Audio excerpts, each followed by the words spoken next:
Assalamualaikum warahmatullahi wabarakatuh. Saya Alifa Sarah Desitarina, peserta Latsar CPNS golongan 3 angkatan 9 kelompok 4 Pemerintah Kota Banjarbaru. Kali ini saya akan memaparkan materi mengenai sintesa dan personal branding terkait manajemen ASN, pelayanan publik, dan role of government. Berikut penjabarannya. Yang pertama yaitu manajemen ASN. Pada bahasan manajemen ASN, kita akan membahas mengenai kedudukan, peran, hak, kewajiban, serta kode etik ASN. Kemudian dilanjutkan dengan konsep sistem merit dalam pengelolaan ASN. Yang kedua adalah pelayanan publik. Pada pelayanan publik, kita akan membahas unsur pelayanan publik, prinsip pelayanan publik, dan etiket pelayanan publik. Dan yang terakhir mengenai whole of government, di mana di whole of government akan dibahas mengenai konsep, pola, serta penerapannya. Yang pertama yaitu manajemen ASN.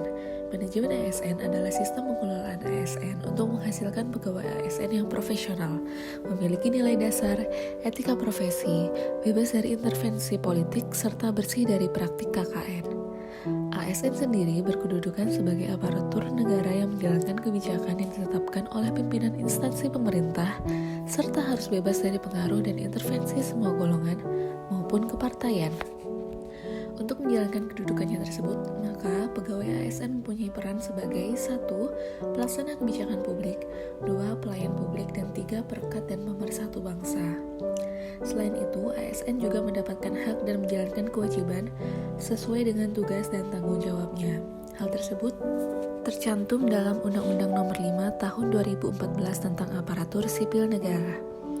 Dalam Undang-Undang Aparatur Sipil Negara disebutkan juga bahwa ASN sebagai profesi berlandaskan pada kode etik dan kode perilaku.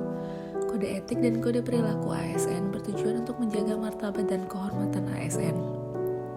Kode etik dan kode perilaku berisi pengaturan perilaku agar pegawai ASN dapat melaksanakan tugasnya dengan jujur, bertanggung jawab, dan berintegritas tinggi dengan memegang teguh nilai dasar aneka, yaitu akuntabilitas, nasionalisme, etika publik, komitmen mutu, dan juga sifat anti korupsi. Selanjutnya, sistem merit dalam pengelolaan ASN. Konsep sistem merit ini dalam pengelolaan ASN juga menjadi bagian yang tidak terpisahkan. Sistem merit merupakan kebijakan dan manajemen ASN yang berdasarkan pada kualifikasi, kompetensi, dan juga kinerja yang diberlakukan secara adil dan wajar. Untuk tujuan sistem merit ini, yang pertama, merekrut ASN yang profesional dan berintegritas. Yang kedua, mempertahankan ASN melalui pemberian kompensasi yang adil dan layak.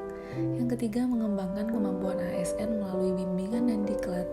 Yang keempat, melindungi karir ASN dari politisasi dan kebijakan yang bertentangan dengan prinsip merit.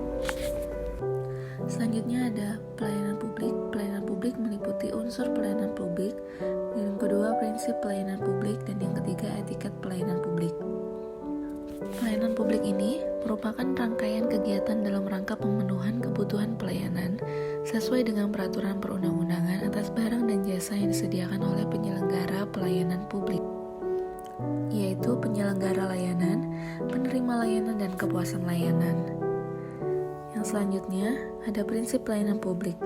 Untuk menghasilkan sebuah layanan yang prima, dibutuhkan 9 prinsip pelayanan publik, antara lain partisipasi, transparan, responsif, tidak diskriminatif, mudah dan murah, berkeadilan, akuntabel, aksesibel, efektif, dan efisien. Selanjutnya, etiket pelayanan publik. Etiket pelayanan publik ini meliputi etiket dalam penyampaian salam, etiket dalam bersalaman atau berjabat tangan, etiket dalam bertamu atau menerima tamu, etiket dalam bertelepon, dan yang terakhir etiket dalam menangani keluhan orang lain. Selanjutnya, pembahasan mengenai whole of government. Jadi, konsep whole of government ini merupakan pendekatan penyelenggaraan pemerintah dengan upaya kolaboratif dari keseluruhan sektor guna mencapai tujuan pembangunan, kebijakan, manajemen program, dan pelayanan publik. Mengapa whole of government? Yang pertama, adanya dorongan publik untuk mewujudkan integrasi kebijakan, program, pembangunan, dan pelayanan agar tercipta penyelenggaraan pemerintah yang baik.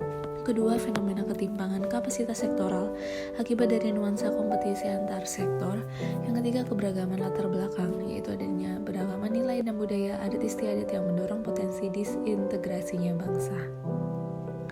Kemudian untuk pola whole of government ada pelayanan teknis fungsional, lalu ada pelayanan satu atap, dan yang ketiga ada pelayanan satu pintu, dan yang keempat pelayanan terpusat. Untuk penerapan whole of government sendiri, yang pertama ada layanan mall pelayanan publik, dan yang kedua ada e-tilang. Sekian, terima kasih. Wassalamualaikum warahmatullahi wabarakatuh.